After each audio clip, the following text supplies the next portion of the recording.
Poor trash like you should have stayed in the hood where you belong. Natalie Foster stood over the table, wine glass tilted, red liquid splashed across white silk.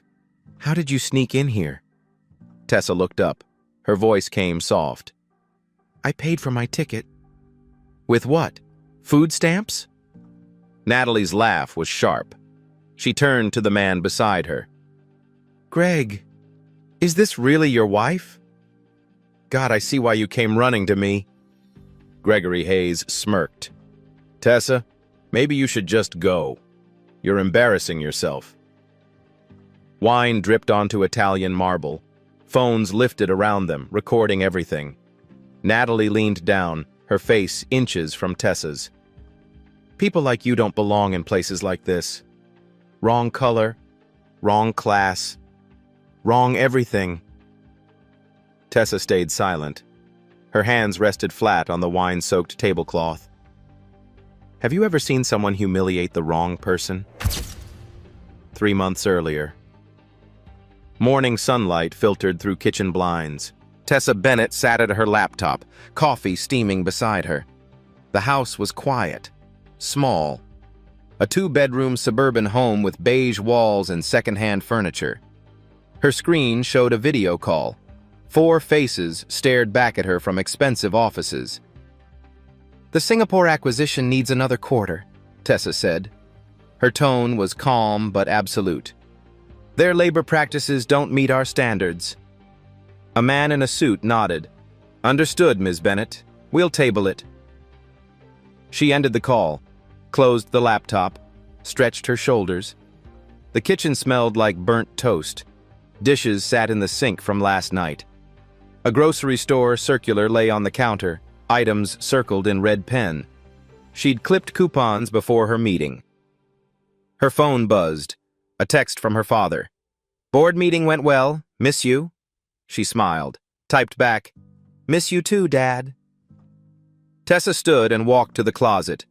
Her wardrobe held simple pieces, cotton shirts, dark jeans, 1 black dress for occasions, nothing designer, nothing flashy.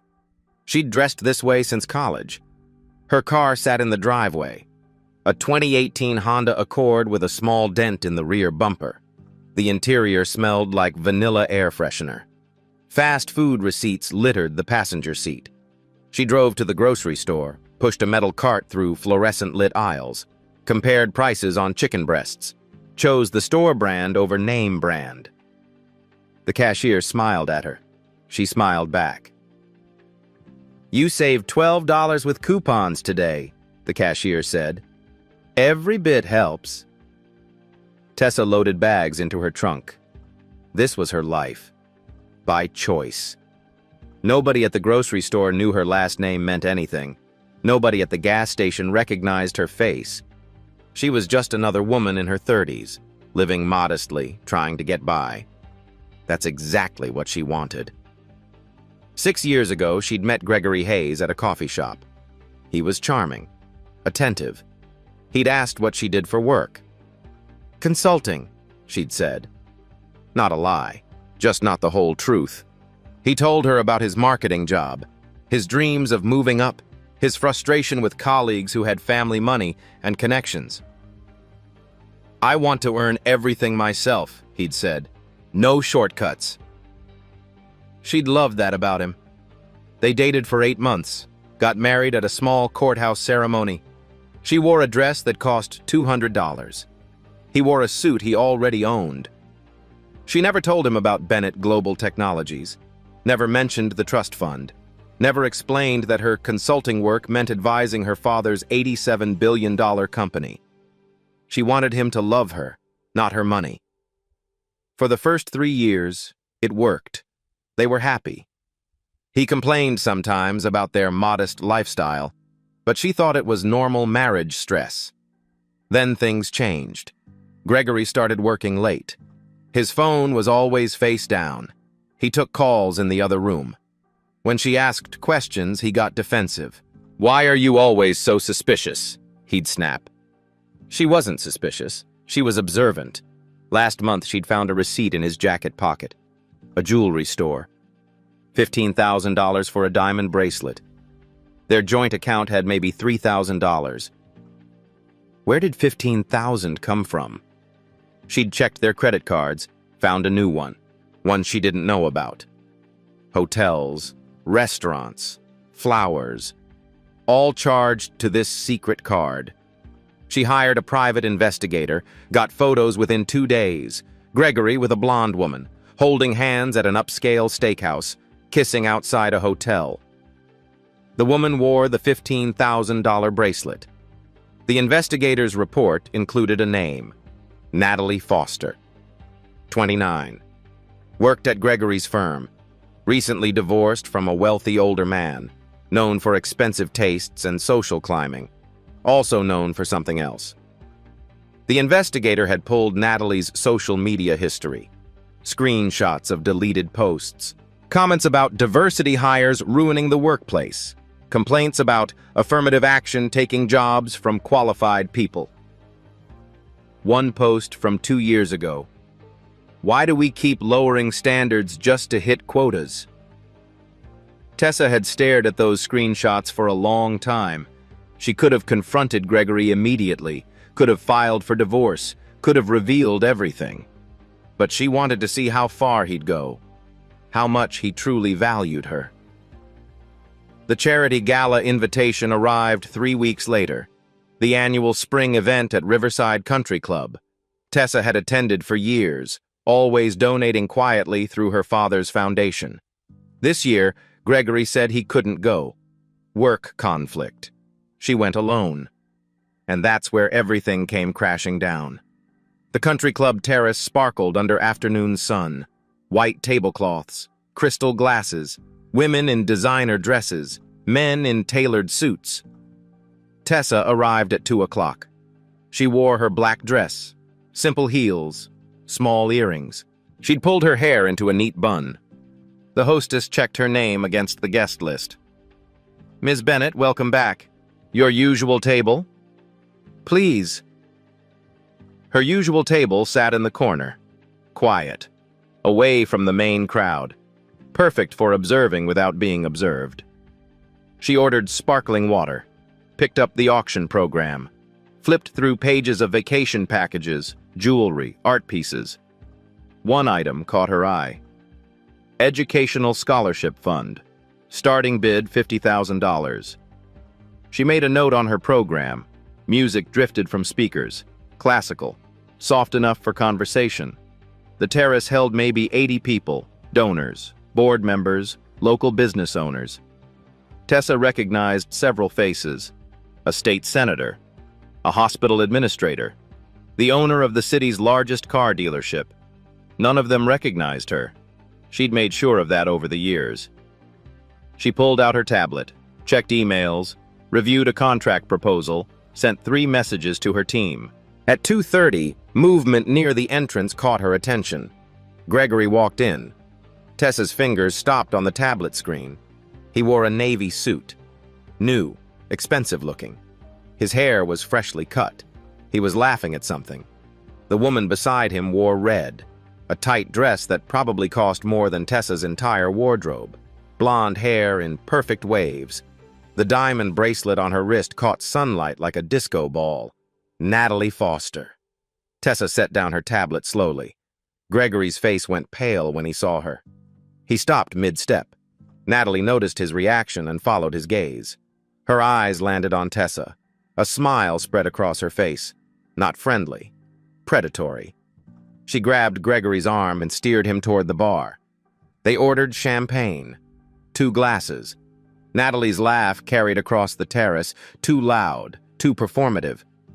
Tessa returned to her tablet. Her heart rate hadn't changed. She'd expected this possibility. 10 minutes passed. Natalie whispered something to Gregory. He shook his head. She whispered again, more insistent. Drained her champagne glass. Grabbed a second from a passing waiter. Then she started walking, directly toward Tessa's table. Gregory followed a few steps behind, his face tight. Natalie's heels clicked on marble. The sound drew attention. Nearby conversations quieted. She stopped at Tessa's table, looked down. Her smile was venomous. Oh my God. Her voice carried. Greg, is that what do you call her? Your wife? She said wife like it was something dirty. Tessa looked up, met Natalie's eyes, said nothing. Honey, this event is $500 per plate. Natalie gestured around the terrace. Did you sneak in through the kitchen? A woman at the next table gasped softly. Phones started appearing. Tessa closed her tablet, folded her hands on the table. I have a ticket. A ticket, Natalie laughed. Sweetie, you can't even afford the valet parking here. She picked up Tessa's auction program, flipped through it. Her eyes widened mockingly when she saw the scholarship fund marked. $50,000? She showed the page to Gregory. Baby, look at this. She was going to bid on this. With what money? Her welfare check? Gregory shifted uncomfortably. Natalie, maybe we should... Should what? Let her embarrass herself? Natalie tossed the program back onto the table. Greg told me all about you, about your little consulting job. What do you actually do? File papers? Answer phones? Tessa's voice stayed level. I do strategic planning. Strategic planning? Natalie repeated it like a joke. That's adorable. Is that what we're calling unemployment now? More phones lifted. A small crowd was forming. People weren't even pretending not to watch anymore. Tessa stood slowly, gathered her tablet and purse. Natalie blocked her path. Where are you going? Back to your sad little apartment? I'm going to another table. No, no, no. Natalie's face was flushed from champagne and attention. You came here to embarrass Greg, to remind him of his mistake. Well, let me tell you something. She grabbed Tessa's auction program again, held it up for everyone to see. This woman marked down items worth hundreds of thousands of dollars. She actually thought she could bid on these things. Natalie's voice got louder. Do you know how pathetic that is? Coming to events you can't afford, pretending to be something you're not? Tessa reached for her program. Natalie pulled it away. Greg has been carrying you for 6 years. 6 years of supporting someone who contributes nothing. Do you know what that makes you? The terrace was silent now. 80 people watching. Dozens of phones recording. Tessa looked at Gregory. He stood 3 feet away, hands in his pockets. Are you going to let her do this? His jaw clenched. Tessa, you shouldn't have come here. This isn't really your scene. Chki! Something flickered in Tessa's eyes. Pain, maybe. Or recognition. My scene, she repeated quietly. These people have real money, Gregory continued. Real careers. You work from home doing whatever it is you do. It's not the same. Natalie beamed. She'd won him over completely. Exactly. She turned back to Tessa. You're basically a kept woman. A charity case. Greg has been your welfare program, and you don't even have the decency to be grateful. She stepped closer. Her perfume was expensive, overwhelming. Let me tell you what you are. You're poor trash who got lucky that a decent man felt sorry for you. But that luck just ran out. Tessa's hands tightened on her purse strap. You're drunk. I'm honest. Natalie's smile was cruel. Someone needs to say what everyone's thinking. You don't belong here. You don't belong with Greg. You don't belong anywhere near people like us. She waved her hand, the diamond bracelet flashing. Look at you, cheap dress, cheap shoes. Probably drove here in some beat-up car. Everything about you screams poor. A gray-haired woman at a nearby table stood. Young lady, that's enough. Oh, please. Natalie didn't even look at her. We're all thinking it. I'm just saying it out loud. This is a charity event for people who can actually afford to give, not for people who need the charity. Tessa tried to step around her. Natalie moved again, blocking. Poor trash like you should have stayed in the hood where you belong. The words hung in the air. Several people stood from their tables now. The club manager was pushing through the crowd. Natalie grabbed her wine glass from a nearby table. Red wine, nearly full. "Let me help you understand your place." She tilted the glass. Wine splashed across Tessa's dress, soaked into the fabric, dripped onto the auction papers on the table. Gasps, shocked voices, camera flashes. Tessa stood perfectly still. Wine ran down her dress in dark red streams, pooled at her feet. Natalie's face was triumphant. "That's better. Now you look like what you are. Stained, ruined, trash." The club manager arrived. "Ma'am, I need you to step back. I'm a platinum member." Natalie pulled out her membership card. "She's the one who doesn't belong. Check your guest list. She probably used a fake name." Tessa finally moved. She set her purse on the table, pulled out her phone, typed something quickly. "What are you doing?" Natalie laughed. "Calling an Uber? Can you even afford that?" Tessa looked at Gregory one last time. 6 years. I gave you 6 years to love me for who I am, not what I have." His face was unreadable. "You failed." She turned to Natalie. "You've made your position very clear. Thank you for that." "Oh, don't act dignified now." Natalie's voice dripped with contempt.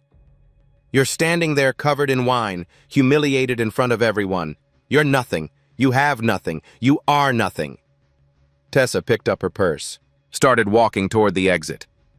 Natalie called after her, loud enough for the whole terrace to hear. "That's right, run away! Back to whatever Section 8 housing you crawled out of. And Greg, baby, don't worry, you're free now. Free from this welfare case." Tessa stopped at the terrace entrance. Didn't turn around. 48 hours, she said quietly. "What?" Natalie laughed. "You have 48 hours to enjoy this feeling?" "Or what? You'll sue me?" Natalie's voice was mocking. "With what lawyer? A public defender?" Tessa looked back over her shoulder. Her face was calm. "Something like that." She walked out. Behind her, Natalie raised her champagne glass. "To trash taking itself out." Several people joined her toast, Gregory among them. The phones kept recording. Natalie wasn't finished. She turned to face the crowd, wine-stained glass still in her hand. Her cheeks were flushed, eyes bright with champagne and adrenaline. "Can you believe some people?" Her voice carried across the terrace. "Come to charity events they can't afford, probably hoping to find another man to leech off." A few uncomfortable laughs. Most people stood silent, unsure. The club manager stepped forward. "Ms. Foster, perhaps we should..." "Should what? Apologize?" She waved him off. "I'm a platinum member here. I pay $30,000 a year for this membership. She crashed this event." "Ma'am, Ms. Bennett is on the guest list." "Then your list is wrong." Natalie turned back to Gregory. "Baby, tell them. Tell them how she's been living off you for 6 years. Gregory's face was tight. He nodded slowly. "She doesn't really work. Not like a real job." "See?" Natalie's voice got louder. "No real job, no real money. Just a parasite who found a host." An elderly woman in pearls spoke up. "Young lady, this is completely inappropriate." "Inappropriate? You know what's inappropriate?" Natalie pointed toward where Tessa had exited. "People like her thinking they deserve to be in spaces like this, thinking they belong with us." The woman's face hardened. "People like her? Oh, don't play dumb." Natalie drained her champagne, grabbed another glass from a passing waiter. "Affirmative action marriages, that's what I call them. A certain type of woman who knows she can't compete on her own merit, so she finds a white man with a decent job and clings on." The terrace went silent. Deadly silent. A black couple at a corner table stood up, started gathering their things. Natalie noticed. "Oh, I'm sorry, did I offend you? Truth hurts, doesn't it?" "Natalie." Gregory's voice was low. "That's enough. Don't go soft on me now. She turned on him, finger jabbing his chest. You told me she's been holding you back for years, dragging you down with her poverty mindset, her welfare mentality. Gregory said nothing, just looked at his shoes. The club manager tried again. Ms. Foster, I really must insist. You must insist on what? That I be quiet? She laughed, high and sharp. I pay good money to be here. I have every right to speak my mind, and my mind says that woman didn't belong here. Wrong zip code, wrong tax bracket, wrong... She paused, looked around at the watching faces, smiled. Wrong color. Gasps. Multiple people stood. The black couple was already walking toward the exit. A man in a suit called out, That's a hate crime. Someone call the police. Hate crime? Natalie's face was red now. For telling the truth? Everyone was thinking it. I just said it out loud. Look at her. She clearly doesn't belong in a place like this. The club manager pulled out his radio. Security to the main terrace. Now. Oh, please. Natalie pulled out her membership card again, waved it like a weapon. I'm platinum. She's nothing. If anyone should leave, it's her. Oh, wait, she already did. Back to whatever ghetto apartment she lives in. Gregory finally spoke. Natalie, we should go. Why? So she wins? Natalie grabbed his arm. No, I'm not letting some gold-digging welfare queen ruin my afternoon. She turned to the crowd. Her voice got louder, more theatrical. You all know I'm right. We work hard for our money. We earn our places in society. And then people like her come along, expecting handouts, expecting to be treated like equals when they've done nothing to deserve it. An older man stood. Young woman, you need to stop talking. Right now. Or what? You'll ask me to leave? She laughed. I belong here. She didn't. That's just facts. 2 security guards arrived, large men in dark suits. Ma'am, we need you to come with us. Are you kidding me? Natalie's voice hit a shriek. She's the one who caused a scene. She's the one who doesn't belong. Ma'am, do you know who I am? Do you know how much money I spend here?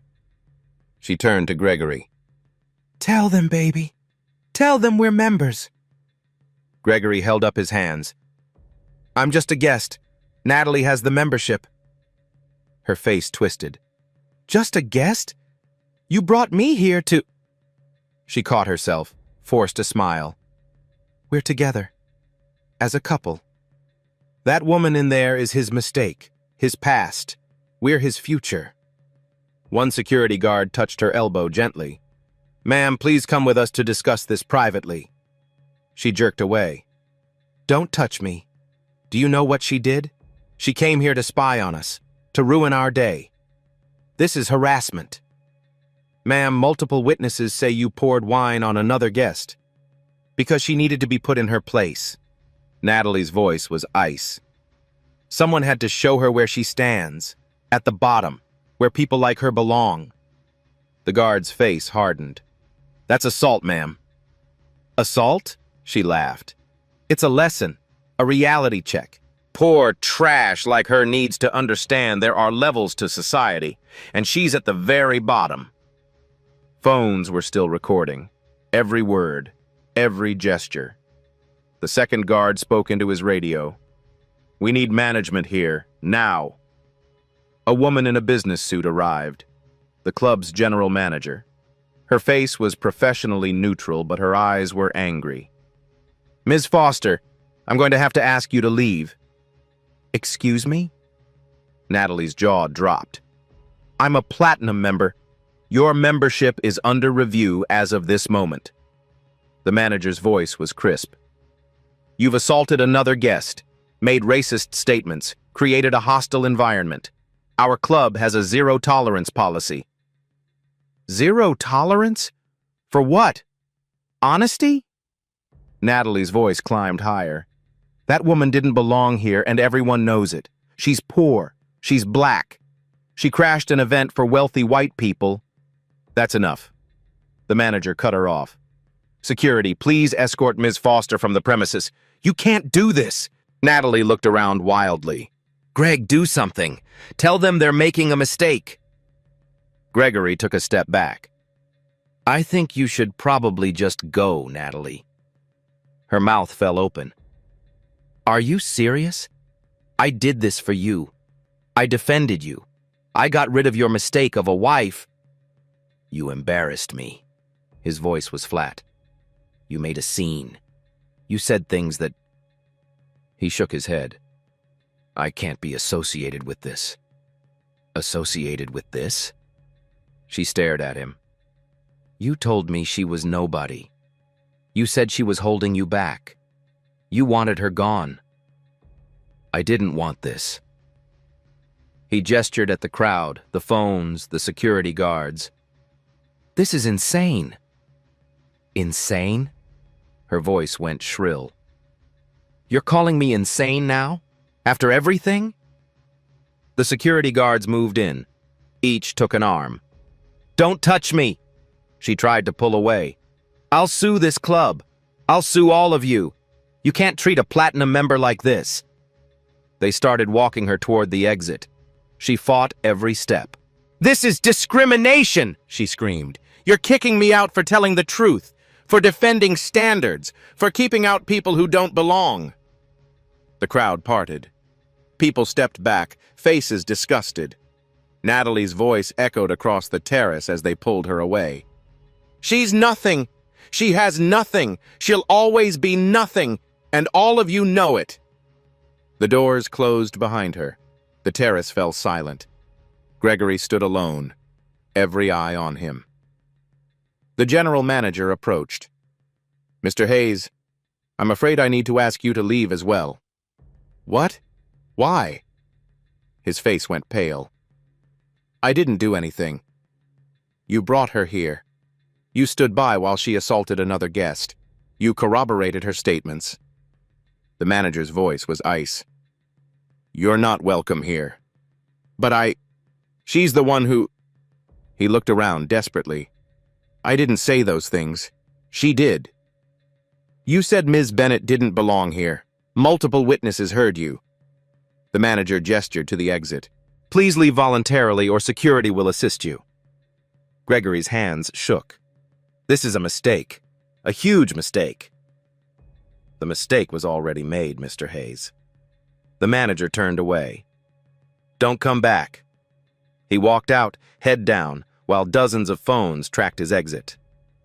The gray-haired woman who'd objected earlier spoke to her companion. "Did you get all of that on video?" "Every second," her companion said. "I'm sending it to my daughter. She works at Channel 7. "Good. People need to see this. They need to know what still happens." Around the terrace, guests returned to their tables. Conversations buzzed. Shocked, angry, disgusted. The auction continued, but no one was paying attention to art and vacation packages anymore. They were all checking their phones, uploading videos, typing furiously. Within 20 minutes, the first video hit social media. Within an hour, it had 10,000 views. By evening, it would have millions. And Tessa Bennett's 48 hours had just begun. 48 hours later. Gregory turned his key in the front door. The lock clicked. He pushed it open. Silence. "Tessa?" No answer. He stepped inside. The living room was empty. Not just empty of people. Empty of everything. The couch was gone. The coffee table. The bookshelf. The photos on the walls had vanished, leaving pale rectangles on the paint. His stomach dropped. He ran to the bedroom. The closet door hung open. Her side was completely bare. No dresses, no shoes, nothing. The bathroom mirror had a sticky note. Her handwriting, just an address, Sullivan and Partners Law Firm, downtown. His phone rang. Unknown number. He answered. "Mr. Hayes?" A woman's voice. Professional. Cold. "Yes?" "This is Amanda Sullivan from Sullivan and Partners. I represent your wife in divorce proceedings." His legs felt weak. He sat on the bed. Divorce? We haven't even talked. All communication goes through me now. Papers were filed this morning. Wait, I need to talk to Tessa. I need to explain, Mr. Hayes, my retainer alone is $150,000. Amanda's voice was steel. Mrs. Bennett paid it with a personal check from her checking account. Would you like me to continue? The room spun. Her checking account? Tessa doesn't have that kind of... She has substantially more than that, Mr. Hayes. You're being sued for adultery, emotional distress, and fraud. You spent $47,000 of marital funds on your affair. We have receipts. Gregory's mouth went dry. How did you... Mrs. Bennett is very thorough. I suggest you hire an attorney. A good one. She hung up. He stared at his phone. $150,000. Where did Tessa get that money? His phone rang again. His boss. Gregory, get to the office. Now. 20 minutes later, Gregory walked into the conference room. His boss sat at the head of the table, face red, jaw clenched. Natalie was already there. Her makeup was smudged. She looked like she hadn't slept. Sit down, his boss growled. Gregory sat. His boss threw a tablet onto the table. It skidded to a stop in front of them. The screen showed a news article. The headline, Tech Billionaire's Daughter Humiliated at Charity Event. Below it, the country club video. 4 million views. Gregory's blood turned to ice. That woman you two humiliated? Tessa Bennett, daughter of Lawrence Bennett, founder and CEO of Bennett Global Technologies. The room tilted. That's impossible, Natalie whispered. She's nobody. She drives a beat-up Honda. She's worth $19 billion. His boss slammed his hand on the table. Personally, Gregory couldn't breathe. $19 billion. BGT is our largest client. Was our largest client. They just terminated their contract. 40% of our revenue. Gone. His boss stood. Lawrence Bennett sent a personal email. Said he won't do business with any firm that employs people who racially harassed his daughter. I didn't harass anyone, Gregory tried. That was Natalie. You stood there and agreed with her. Multiple witnesses, dozens of videos. You said Tessa didn't belong there. I didn't know who she was. That makes it worse. You treated your own wife like trash because you thought she was poor. Natalie's voice shook. This has to be a mistake. Look at how she lived, the car, the clothes. She chose to live that way. His boss pulled up another article, testing whether people would value her for herself or her money. He looked at Gregory. Congratulations. You failed the test. Sir, please. You're both fired, effective immediately. Security is waiting outside. He gathered his papers. And good luck finding work anywhere in this industry. Your names are all over social media.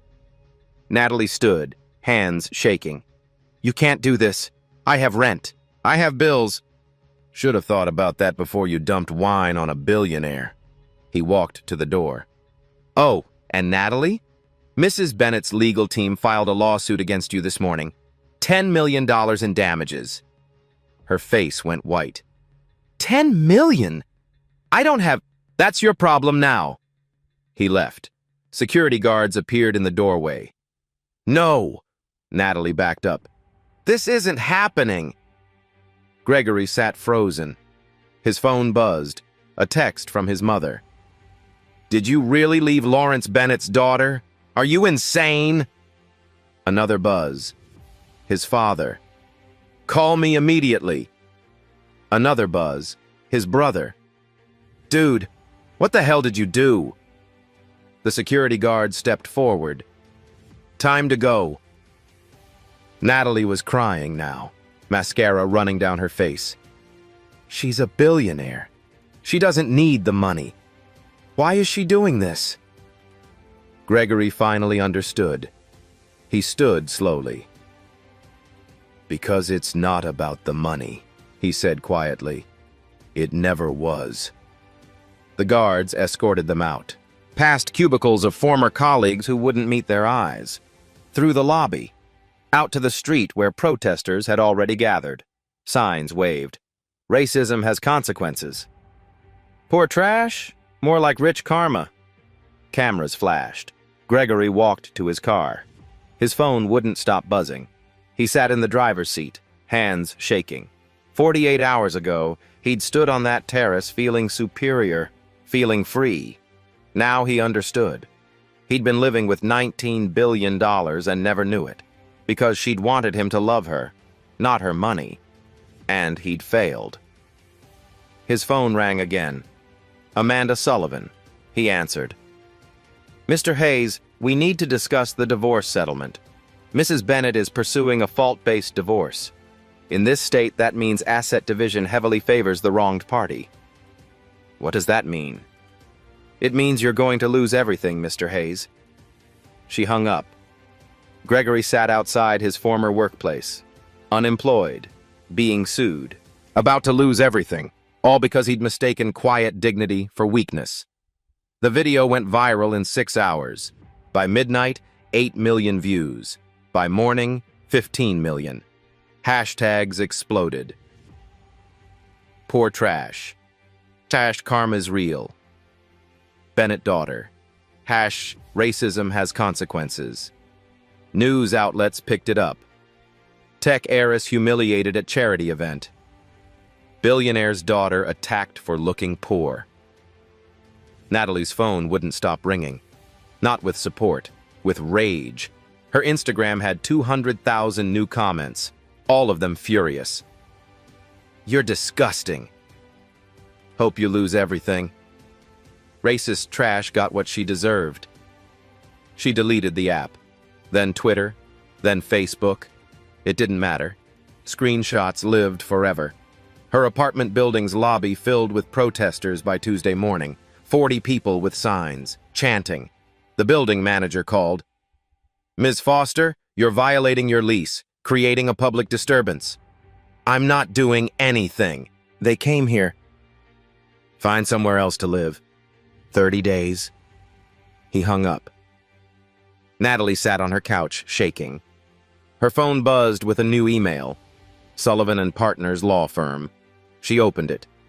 Legal notice, civil lawsuit, defamation, intentional infliction of emotional distress, civil rights violation, damages sought, $10 million.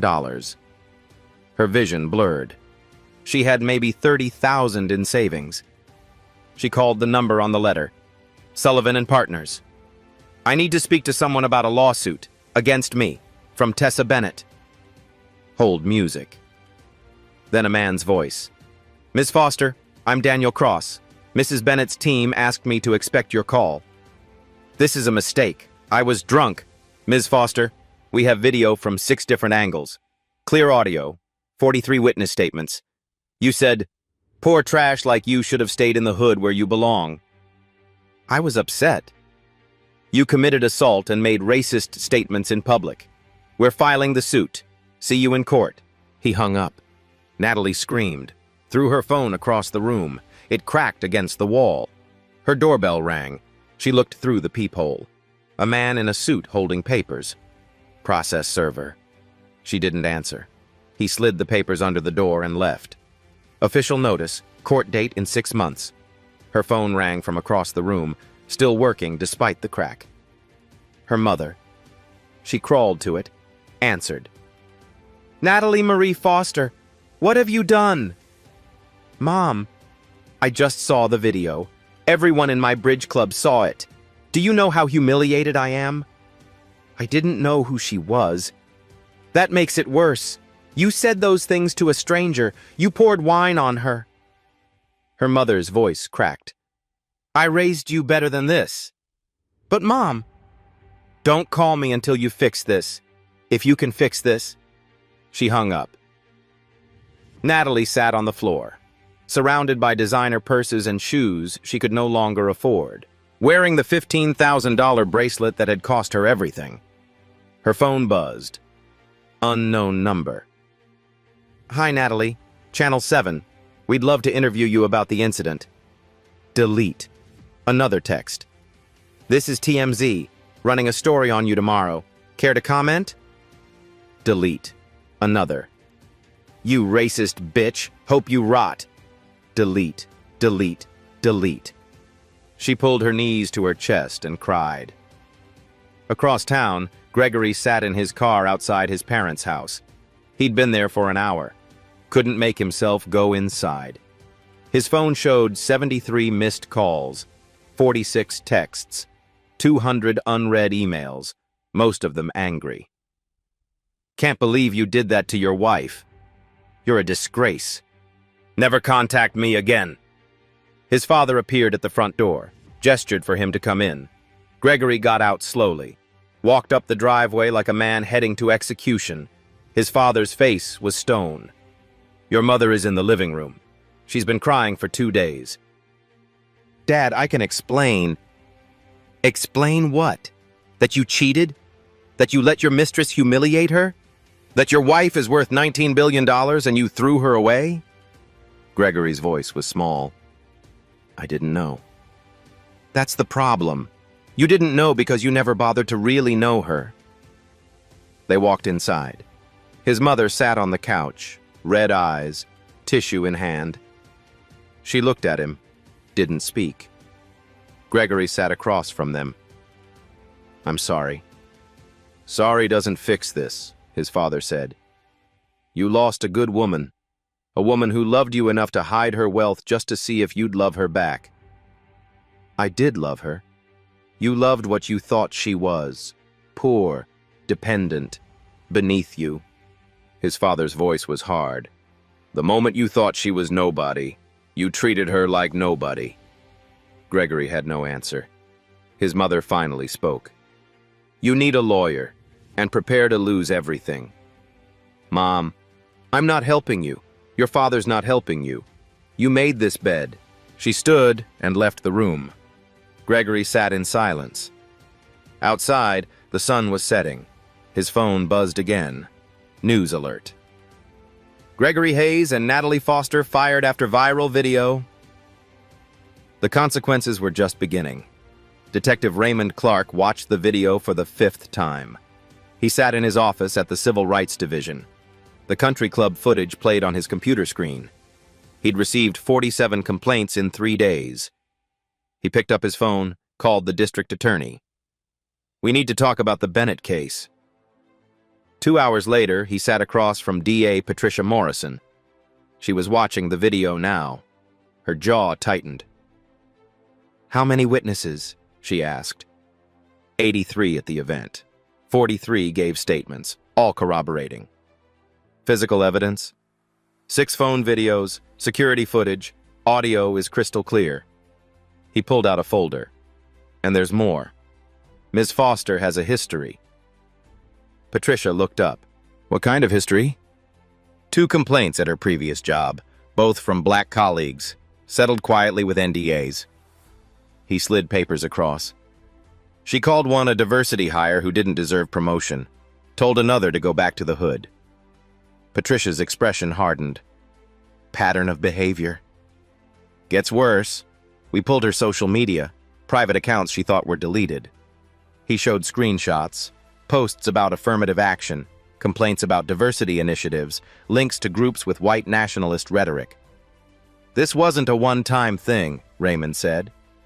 This is who she is. Patricia closed the folder. File charges. Hate crime harassment. The charges came down on Friday. Natalie was at a coffee shop when her phone rang. Her attorney. A public defender. Ms. Foster, the DA just filed criminal charges. Her coffee cup shook. Criminal? I thought this was just civil. That too. This is separate. The state is prosecuting you for hate crime harassment. Hate crime? Her voice rose. Other customers looked over. I didn't commit a hate crime.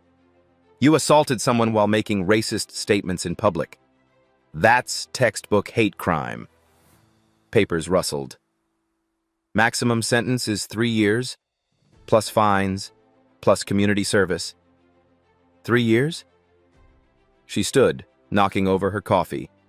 Brown liquid spread across the table. I can't go to prison. Then we work on a plea deal.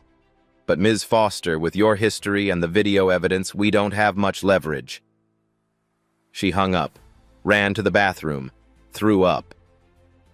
Meanwhile, investigative journalist Sarah Williams was writing. She'd been following the story since the video dropped. Now she had an exclusive, an interview with Tessa Bennett. They met at Bennett Global Technologies headquarters, 53rd floor, floor-to-ceiling windows overlooking the city. Tessa wore a simple blue dress, no jewelry except small earrings. Sarah set up her recorder. "Thank you for agreeing to talk." "Thank you for telling the story right," Tessa said. "Why did you hide your identity?" Tessa smiled slightly. "I wanted to know if I could be loved for who I am, not what I have. My father built an empire, but I wanted to build my own life." "And Gregory?" "I thought he was different. For 3 years, he seemed happy with our modest life. Then things changed." She paused. "I realize now he always saw me as less than. The money just made it obvious." "What about that day at the country club?" "I knew he was having an affair. I went to that event to see if he'd defend me, if he'd choose me." Her voice stayed steady. "He answered that question clearly. People are calling you a hero." Tessa shook her head. "I'm not a hero. I had resources most people don't have. The real story is the women who face this every day without those resources." Sarah leaned forward. "Tell me about the Dignity Initiative." $500 million. A fund to support survivors of discrimination who can't afford legal representation.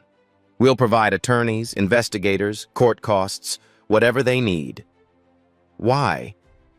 Because justice shouldn't only be available to billionaires. Tessa's eyes were fierce. What happened to me was wrong, but I could fight back. Most people can't. This levels the playing field. The article, published on Monday, went viral immediately. By Tuesday, Tessa had received 300 applications, stories of discrimination, harassment, injustice. She read every single one. 6 months later, the courtroom was packed. Civil trial. Natalie Foster versus Tessa Bennett. Media filled the back rows. Cameras lined the walls. Natalie sat at the defendant's table. She'd lost weight.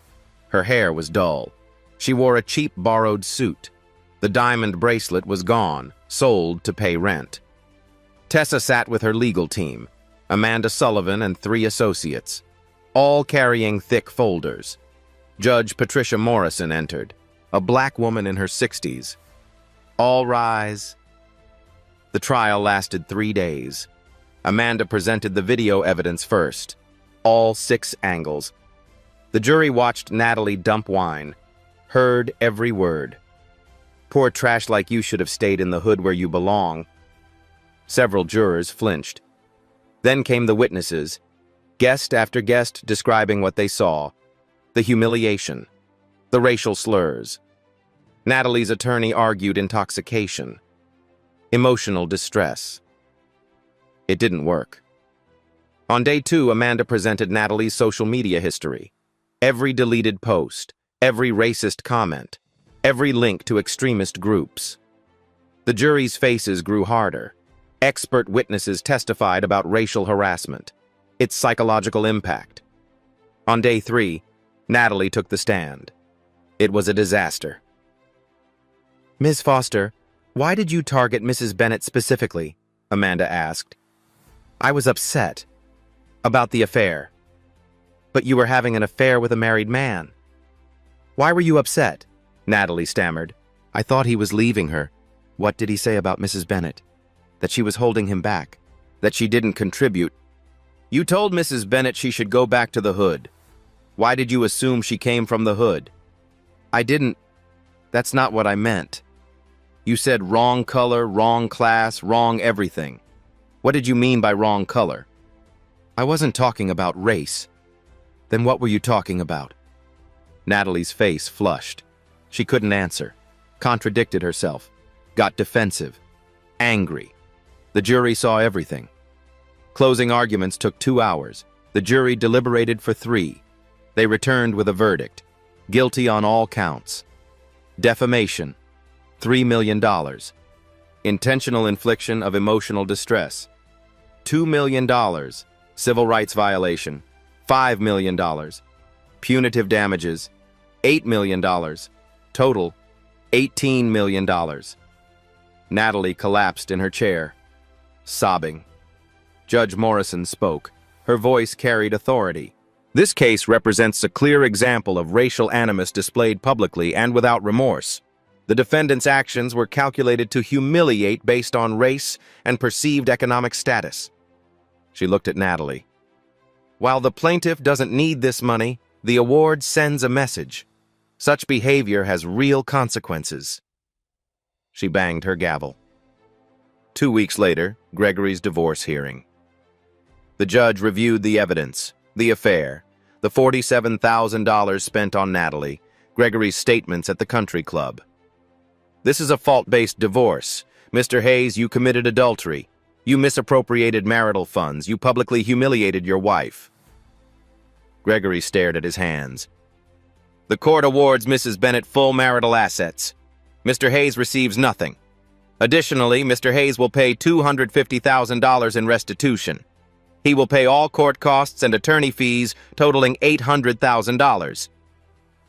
The gavel fell. Gregory left the courthouse with nothing. Natalie declared bankruptcy 3 months later. She couldn't pay the judgment. Would never be able to. She worked retail now. Minimum wage. Living with her sister.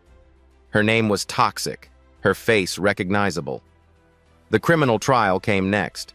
She pleaded guilty to avoid prison. 200 hours community service.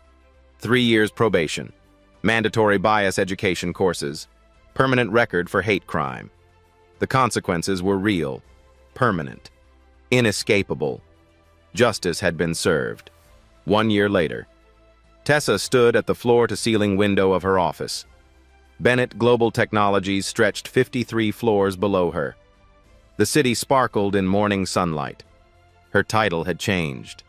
VP of Social Impact, a role she'd created herself. The Dignity Initiative had grown beyond anything she'd imagined. $500 million deployed, 2,000 cases funded. Legal representation for people who'd faced discrimination but couldn't afford to fight back. A single mother fired for her accent. A veteran denied housing because of his race. A student expelled after reporting harassment. All of them now had attorneys, investigators, resources. 12 cases had already won. Settlements totaling $43 million. But more importantly, policy changes. Company reforms. Public accountability. Her assistant knocked. Ms. Bennett, Sarah Williams is here. Send her in. Sarah entered, recorder in hand. They sat by the window. 1 year later, Sarah said. How does it feel? Tessa considered. Different. I spent 6 years hiding who I was. Now I'm using it to help others. What about Gregory and Natalie? Gregory works construction in another state, trying to rebuild. Natalie is working retail, still paying debts. Do you regret how hard you came down? No. Tessa's voice was firm. They didn't just hurt me. They revealed something ugly. The consequences were proportional. Some say you used your wealth as a weapon. I used my wealth as a shield. There's a difference. Tessa leaned forward. Every day black women face what I faced, but they don't have billions to protect them. They lose jobs, homes, dignity, and no one cares. She paused. What happened at that country club wasn't unique. It was just filmed. The real injustice is how many times it happens without cameras, without consequences.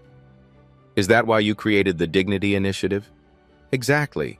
Justice shouldn't require a trust fund. Sarah nodded. I heard you're engaged. Tessa smiled. His name is David. He runs a nonprofit providing legal aid. We met through the Dignity Initiative. Did he know who you were? from day one, and he loved me anyway. Her smile widened. Turns out when you're honest from the start, you attract honest people. Any message for people watching? Tessa looked directly at the camera. If you've witnessed discrimination, speak up, record it, report it, be the witness someone needs. Her voice grew stronger. If you've experienced it, know that you deserve dignity regardless of your bank account. Resources exist now. Organizations like the Dignity Initiative. We're here. She paused. And if you think you can treat people as less than because of their race or background, understand this. Consequences are coming. Maybe not today, maybe not tomorrow, but they're coming. That day at the country club, I chose power over anger. Not the power of money, but the power of dignity. Quiet dignity isn't weakness, it's strength. It's choosing your moment, and when that moment comes, striking with precision. Sarah turned off her camera. That was perfect. After Sarah left, Tessa returned to the window. Her phone buzzed. A text from David. Dinner tonight? My place. I'm cooking. She smiled. Typed back, perfect. I'll bring wine. Below, the city moved. City, millions of people living their lives. Some facing injustice, some fighting back. She couldn't save everyone, but she could help. Her desk held folders, new applications, each one a story, each one a person who deserved justice. She sat down, opened the first folder, got to work. Because quiet dignity wasn't about staying quiet forever. It was about choosing when to roar. If this story moved you, share it. Not for the drama, but for the message. Comment below. Have you ever witnessed someone judge another person based on assumptions? What did you do? Follow for more stories where justice prevails. Support organizations fighting discrimination. Donate, volunteer, speak up. The next person facing discrimination might not have billions to fight back, but with enough of us standing together, they won't need them. Remember, quiet dignity is not weakness. It's power waiting for the right moment. What would you do if you discovered that someone you loved only valued you for what they thought you didn't have? Would you walk away quietly? Or would you make sure they understood exactly what they lost? Share your answer below. Subscribe to Black Voices Uncut for more stories of justice and resilience. Hit that notification bell. The next story drops in 3 days. You won't want to miss it. At Black Voices Uncut, we don't polish away the pain or water down the message. We tell it like it is because the truth deserves nothing less. If today's story spoke to you, click like, join the conversation in the comments, and subscribe so you'll be here for the next Uncut Voice.